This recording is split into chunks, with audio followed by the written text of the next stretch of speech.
उजाला गणपति बाप्पा मोरया।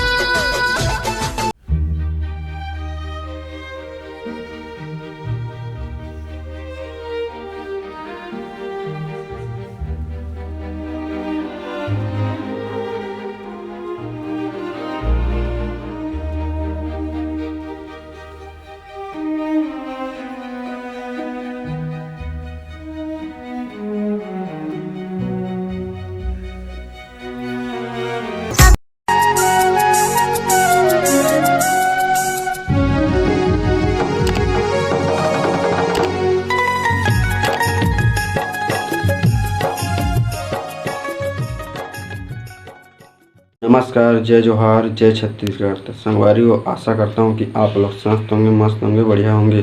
तो संगवारी हो, मैं डीजे सेवाग्राम ब्लॉग चैनल में स्वागत है। संगवारी हो, हम लोग जा रहे हैं पलारी गणेश देखने के लिए। हमारे छोटा सा ब्लॉग में आप लोग का स्वागत है। तो संगवारी हो, चलो आप लोग का वहाँ का नज़ारा दिखलाता हूँ। संगवारी वीडियो वाला एंड तक जरूर देखना। तो संगवारी हो, हम लोग पहुँच गए पलारी। संगवारी हो, वीडियो वाला एंड तक जरूर देखना।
संगवारी